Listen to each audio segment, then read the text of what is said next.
نہایت ہی واجب الاحترام میرے بزرگوں، دوستوں اور بھائی، دین اسلام اللہ رب العزت کا پسندیدہ دین ہے۔ حضور نبی کریم صلی اللہ علیہ وآلہ وسلم کا لایا ہوا دین ہے۔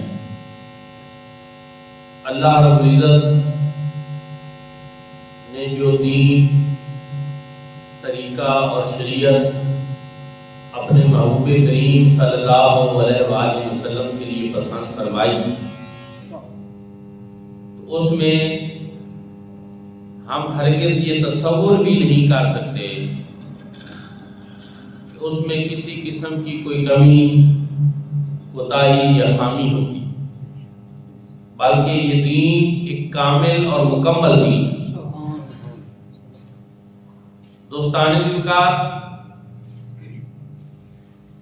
اللہ رب العزت کے احکامات پر عمل کرنا، حضور صلی اللہ علیہ وآلہ وسلم کی اتباع کرنا، یہ ہم سب کے لیے لازم اور ضروری ہے۔ لیکن بعض لوگ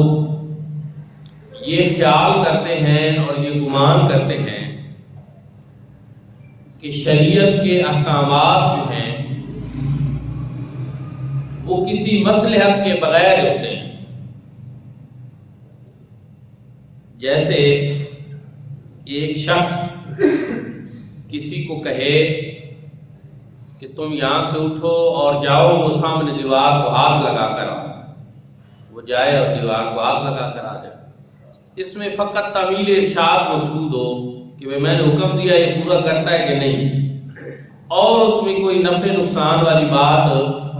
کوئی نہ ہو، تو بعض لوگ سمجھتے ہیں کہ اللہ رب العزت نے بھی بس اسی طرح حکم دے رکھے ہیں، اب بندوں کے لیے ماننا ضروری ہے اور ان کی کوئی مصلحت نہیں ہے۔ تو دوستوں اور بھائیوں، مصلحتیں شریعت مطالعہ میں ہیں، حکمتیں شریعت مطالعہ میں ہیں،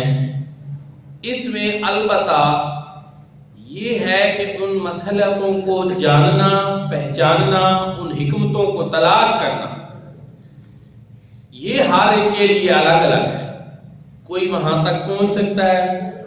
کوئی وہاں تک نہیں پہنچ سکتا، لیکن حکمتیں بہرحال موجود ہیں، مصلحتیں موجود ہیں۔ حضور نبی کریم صلی اللہ علیہ وآلہ وسلم نے ارشاد فرمایا، انما الاعمال بالنیات، کہ اعمال کا دار و مدار نیتوں کے اوپر ہے۔ اب یہاں مصلحت پائی گئی، بتایا گیا کہ اچھی نیت سے عمل کرو گے تو اچھا اجر ملے گا، نیت ضروری ہے۔ اسی طرح اللہ رب العزت نے قربانی کے بارے میں قرآن پاک میں ارشاد فرمایا، لن ینال اللہ لحومها ولا دماؤها ولکن ینالہ التقوی منکم، کہ اللہ رب العزت کو نہ تو تمہاری قربانی کا گوشت پہنچتا ہے، نہ اس کا خون پہنچتا ہے، بلکہ اس کے ذریعے اللہ رب العزت تمہارا تقوی چیک کرنا چاہتا ہے۔ وہ تقوی جو ہے وہ دیکھنا چاہتے ہیں اللہ رب العزت کہ تمہارے اندر اللہ رب العزت کے حکم کی تعمیل کتنی ہے۔ اب یہاں قرآن پاک میں اللہ رب العزت نے اپنے حکم کی مصلحت خود بیان کر، یعنی آپ کو میں آہستہ آہستہ مثالوں کے ذریعے قرآن و سنت سے اس طرف لاؤں گا کہ بعض جگہوں پہ اللہ رب العزت نے اپنے احکامات کی مصلحتیں اور حکمتیں خود بھی بیان فرمائی۔ یہاں قربانی میں تقوی کا بتایا گیا، دوسری جگہ پہ اللہ رب العزت نے جو ہمارے اوپر نماز فرض کی ہے وہ کس لیے کی؟ اللہ رب العزت نے قرآن پاک میں ارشاد فرمایا، اقیم الصلاۃ لذکری، کہ میری یاد کے لیے نماز قائم، میری یاد کے لیے نماز قائم۔ گویا بتا دیا کہ اللہ رب العزت کی یاد کا ایک طریقہ نماز ہے، اور اس میں مقصود یہ ہے کہ رب تعالیٰ کی یاد کرو اس طریقے پہ جو نماز کا طریقہ. اور دوسری چیز حدیث پاک میں ہے کہ جو اللہ رب العزت کے قیامت کے دن دیدار کے طالب ہوں گے وہ اس دنیا میں نمازیں پڑھیں گے. یعنی نماز سے اللہ کی یاد بھی نصیب ہوتی ہے اور دوسری چیز قیامت کے دن دیدار الہی بھی نصیب ہو. اب جن کو ان کی طلب ہے ان چیزوں کی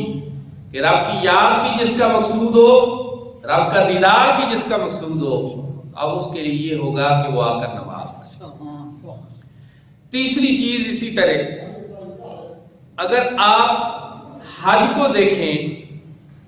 تو حج کے اندر اللہ رب العزت کی جو عظمت والی نشانیاں ہیں، شعار اسلام جو ہیں، ان کی عظمت اور شان کو بیان کرنا مقصود ہے اور دنیا کو دکھلانا مقصود ہے. جو اللہ کی نشانیاں ہیں ان کی عظمت وہ حج میں مقصود ہے. اور اللہ رب العزت نے ارشاد بھی فرمایا ان اول بیت وضع للناس للذی ببکۃ مبارکا وہدی للعالمین فیہ آیات بینات ومقام ابراہیم. اور اسی طرح ان الصفا والمروہ من شعائر اللہ. تو یہ چیزیں کہ اللہ رب العزت نے بعض جگہوں پہ ساتھ ساتھ مسئلتیں بیان بھی فرمائی. روزے کے بارے میں اللہ رب العزت نے ہی آخر پہ ارشاد فرما دیا لعلکم تتقون، تاکہ تمہیں تقوی نصیب ہو جائے، خوف خدا نصیب ہو جائے، پرہیزگاری نصیب ہو جائے. اور حضور نبی کریم صلی اللہ علیہ وآلہ وسلم نے بھی ارشاد فرمایا کہ روزہ سے انسان کا نفس کمزور پڑتا ہے اور انسانی خواہشات نفس کو کمزور کرنا یہ بھی ایک بڑی اہم چیز ہے کہ نفس سرکش ہو جائے تو انسان گمراہی میں چلا جاتا ہے. اور ضروری ہے کہ انسان کا نفس جو ہے اس کو کمزور کیا جائے. تو حضور اللہ صلی اللہ علیہ وسلم نے یہ چیز بھی بتا دی. اسی طرح قصاص جو ہے کہ کوئی کسی کو قتل کر دے تو اس کے بدلے میں اس سے شریعت مطہرہ نے قصاص رکھا ہے. یہ اس لیے ہے تاکہ لوگ ایک دوسرے کو قتل کرنے سے باز رہیں، امن رہے. اور قرآن پاک میں اللہ رب العزت نے ارشاد فرمایا کہ وَلَكُمْ فِي الْقِصَاصِ حَیَاتٌ یا اُولِي الْأَلْبَابِ، کہ اے لوگوں تمہارے لیے قصاص میں زندگی ہے. اے صاحب عقل لوگوں، صاحب دانش لوگوں، قصاص میں تمہارے لیے زندگی ہے. کہ اگر کھلا چھوڑ دیا جائے لوگوں کو تو پھر سارے لوگ ایک دوسرے کو قتل کرتے پھرتے چلے جائیں گے. لیکن قصاص کا ایک ڈر پھر پیدا ہوتا ہے اور پھر ایک دوسرے کو لوگ خواہ مخواہ قتل نہیں کرتے، ڈر ہے. تو قصاص میں زندگی ہے. تو اب اس کی مصلحت اور اس کی حکمت اللہ رب العزت نے خود بیان کی. اسی طرح اللہ رب العزت نے جو حدود اور کفارے لازم کیے ان کی بھی وجہ بیان فرمائی کہ تاکہ لوگ گناہوں سے باز رہیں اور گناہوں پر زجر و توبیخ کے لیے اللہ رب العزت نے حدود مقرر کی اور کفارات مقرر کی. اللہ رب العزت نے ارشاد فرمایا لِیَذُوقَ وَبَالَ أَمْرِهِ، تاکہ تم جو اپنے اعمال ہیں ان کا وبال چکھ لو، کہ جو تم کرتے ہو پھر اس کا انجام بھی بھگتو. اس لیے اللہ رب العزت نے حدود اور کفارات بھی مقرر کی. اسی طرح جہاد ہے، اس کا بھی ایک مقصد ہے کہ اللہ رب العزت کا کلمہ سر بلند کرنا اور زمین سے فتنہ و فساد کو مٹا دینا اور ختم کرنا. تو دوستان ذکر اللہ رب العزت نے بھی قرآن پاک میں اور حضور نبی کریم صلی اللہ علیہ وآلہ وسلم نے بھی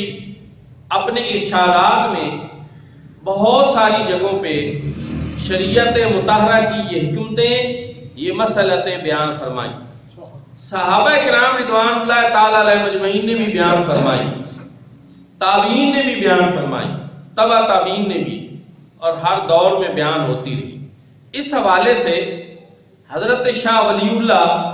محدث دہلوی رحمۃ اللہ تعالیٰ علیہ نے جو گفتگو فرمائی ہے اس کا تھوڑا سا میں آپ نچوڑ پیش کرنا چاہتا ہوں۔ آپ فرماتے ہیں کہ ان چیزوں کا، ان مسئلتوں کا جاننا یہ ضروری ہے، اچھا ہے، اس لیے کہ تاکہ انسان کو اطمینان قلب نصیب ہو جائے۔ ویسے تو یہ ہے کہ جو بندہ صاحب ایمان ہے اس کے لیے تو اتنا ہی کافی ہے کہ اللہ اور اس کے رسول صلی اللہ علیہ وسلم کا یہ حکم تو بس کافی ہے، لیکن صاحب ایمان ہونے کے باوجود مسئلتوں اور حکمتوں کو جاننا، تلاش کرنا یا بیان کرنا، اس میں کوئی حرج نہیں۔ وہ فرماتے ہیں کس لیے؟ اطمینان قلب کی۔ جیسا کہ حضرت ابراہیم علیہ السلام نے اللہ رب العزت سے پوچھا تھا کہ کیف تحیی الموتى، اللہ رب العزت نے ارشاد فرمایا قال اولم تؤمن، کیا تو ایمان نہیں رکھتا؟ تو حضرت ابراہیم علیہ السلام نے کیا جواب دیا تھا؟ بلا ولکن لیطمئن قلبی، کیوں نہیں، ایمان تو میں رکھتا ہوں لیکن اس سے مقصود میرا اطمینان قلب، اطمینان قلب مقصود ہے۔ ایمان ہونے کے ساتھ ساتھ اگر مسئلتیں پتہ چل جائیں، حکمتیں پتہ چل جائیں تو اس سے ایمان پھر اور زیادہ پختہ ہوتا ہے، انسان کو اعمال پہ اور زیادہ ترغیب ہوتی ہے اور اطمینان قلب نصیب ہوتا ہے۔ اچھا، یہاں ایک بات اور آپ کو بتانی ہے کہ بعض لوگوں نے اس پہ اعتراض کیا کہ مسئلتیں اور حکمتیں جاننا اگر ضروری ہوتی تو صحابہ کرام رضوان اللہ تعالیٰ علیہ مجمعین ہر مسئلہ بیان کرنے کے ساتھ ساتھ اس کی مصلحت بھی ضرور بیان کرتے، لیکن بھئی ایسا نہیں ہوا۔ تو دوستانی کا اس کی ایک وجہ تھی کہ صحابہ کرام رضوان اللہ تعالیٰ علیہ مجمعین کو حضور نبی کریم صلی اللہ علیہ وآلہ وسلم کی ہستی پاک پہ اتنا بڑا اعتماد تھا کہ وہ اس سلسلے میں ہی نہیں پڑھتے تھے کہ اس کی کوئی حکمت یا مصلحت ہے، وہ یہ سمجھتے تھے کہ اللہ کے محبوب اگر یہ ارشاد فرما رہے ہیں تو یہ حکمت سے خالی ہوگا ہی، ضرور کوئی نہ کوئی حکمت ہوگی۔ لیکن آپ فرماتے ہیں اب اس زمانہ میں ہم سمجھتے ہیں کہ ان چیزوں کو بیان کرنا چاہیے، اس کی وجہ یہ ہے کہ اب لوگ عقل کے گھوڑے دوڑانے والے زیادہ آ گئے۔ صحابہ کرام رضوان اللہ تعالیٰ علیہ مجمعین حضور علیہ السلام کے فرامین کے سامنے یا اللہ اور اس کے رسول کے فرمان کے سامنے سر تسلیم خم کر دیتے، ان کے لیے اتنا ہی کافی تھا کہ یہ اللہ کا فرمان ہے یا اس کے رسول صلی اللہ علیہ وسلم، اور پھر ان کو یہ جو بات پہنچ رہی تھی یہ بڑے مستند ذرائع سے پہنچ رہی تھی، مصدقہ ذرائع سے پہنچ رہی تھی۔ مثلا ایک صحابی جب خود حضور علیہ السلام سے ایک بات سن رہا ہو تو پھر کوئی شک نہیں، کوئی شبہ نہیں، کوئی تشویش نہیں، کوئی مسئلہ نہیں، لیکن فی زمانہ چونکہ کئی صدیوں کا فاصلہ طے کر کے وہ چیزیں پہنچتی ہیں تو اس لیے اب بہت سارے فتنے بھی پیدا ہو گئے ہیں، اور ان میں سے عقل کا جو معاملہ ہے وہ اس زمانے میں بہت زیادہ ہے کہ اب تو بہت سارے لوگ وہ چیزیں جو عقل کے ذریعے سمجھ نہ آ سکیں ان کا انکار کر دیتے ہیں۔ لیکن میں یہاں آپ کو ایک بات اور بتانا چاہتا ہوں جو سب سے اہم بات ہے کہ ہم شاہ ولی اللہ دہلوی رحمۃ اللہ تعالیٰ فرماتے ہیں ہم اپنی عقل سے زیادہ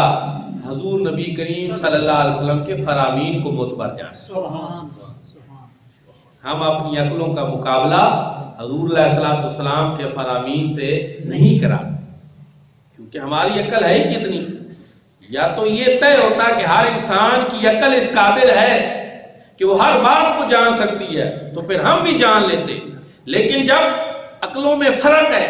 تفاوت ہے، اور ہر عقل انسانی کے لیے یہ ممکن ہی نہیں کہ وہ دین کی ہر مصلحت کو جان سکے، پہچان سکے اور ہر حکمت کو تلاش کر سکے، تو یہ ممکن ہی جب نہیں ہے تو پھر ہم اپنی عقلوں سے کام نہیں لیتے۔ ہمیں جب صحیح طریقے سے حضور علیہ الصلوۃ والسلام کے فرامین پہنچ جاتے ہیں تو ہم ان کے اوپر اعتماد کرتے ہیں۔ دوستان ذکر، اس میں پھر ایک اور بات بھی ہے کہ عقل انسانی کی بساط کم ہے، طاقت کم ہے، عقل کو بھی ضرورت ہے ایک اور رہنمائی والی چیز کی، اور عقل کی وہ رہنمائی نور نبوت سے۔ انسانی عقل جتنے گھوڑے دوڑا لے وہ کہیں نہ کہیں رک جاتی ہے، فیل ہو جاتی ہے، لیکن اس کے لیے ضروری ہے کہ جہاں انسانی عقل رک جائے اور اس کی طاقت ختم ہو جائے، وہاں اس سے آگے اس کی رہنمائی نور نبوت سے۔ اور اسی وجہ سے ہم اپنی عقلوں کی طرف نہیں جاتے، ہمیں جب صحیح طریقے سے حضور علیہ الصلوۃ والسلام کا کوئی فرمان پہنچ جاتا ہے تو ہم اس کے اوپر عمل کرتے ہیں۔ لیکن یہاں آپ فرماتے ہیں کہ علماء کی ایک فضیلت بھی ظاہر ہوتی ہے، اور وہ یہ ہوتی ہے کہ ہر انسان دوسرے سے زیادہ علم، فضیلت اور عقل والا ہو سکتا ہے۔ اسی لیے اللہ رب العزت نے قرآن پاک میں ارشاد فرمایا کہ فَاسْأَلُوا أَهْلَ الذِّكْرِ إِن كُنتُمْ لَا تَعْلَمُونَ، کہ اگر تم نہیں جانتے تو تم اہل ذکر سے پوچھ لو۔ اپنی عقل کے گھوڑے پہ نہ دوڑاؤ، اگر تمہاری عقل مبارک میں دین کی کوئی بات سمجھ نہیں آ رہی تو پھر تم علماء کرام سے پوچھو۔ اسی طرح فرما دیا قُلْ هَلْ يَسْتَوِي الَّذِينَ يَعْلَمُونَ وَالَّذِينَ لَا يَعْلَمُونَ، کہ کیا جاننے والے اور نہ جاننے والے آپس میں برابر ہو سکتے ہیں؟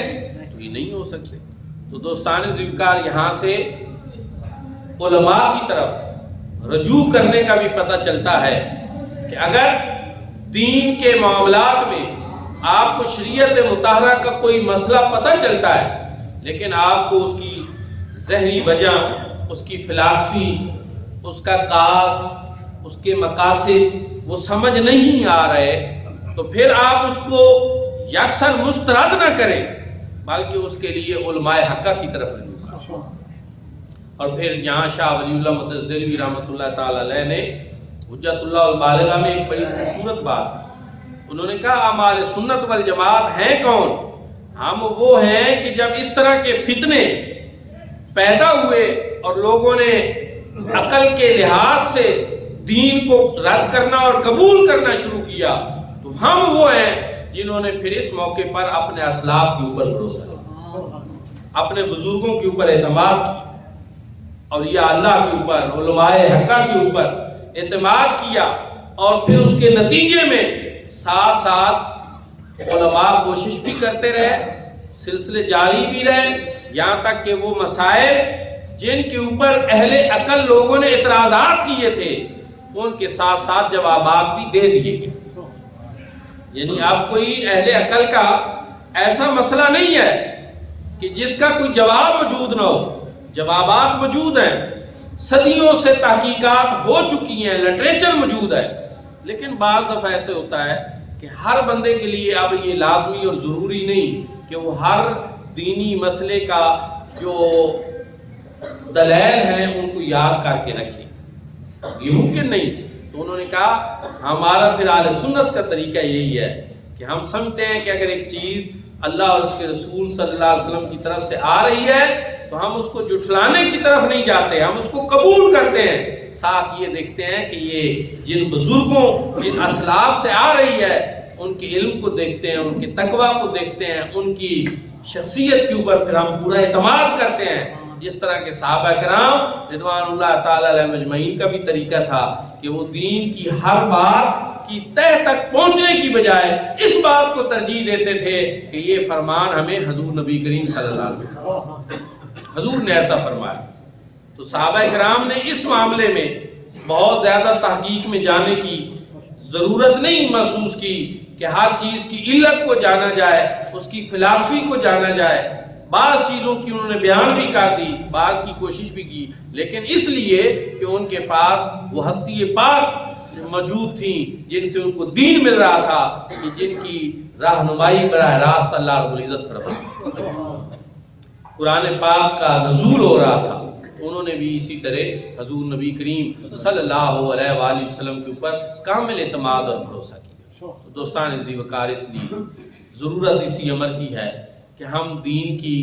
مسئلتوں کو جانے بھی صحیح، حکمتوں کو بیان بھی کریں، لیکن بعض دفعہ اگر کسی چیز کی حکمت اور مصلحت ہمیں سمجھ نہ بھی آئے تو یہ نہیں کہ ہم اس کو یکسر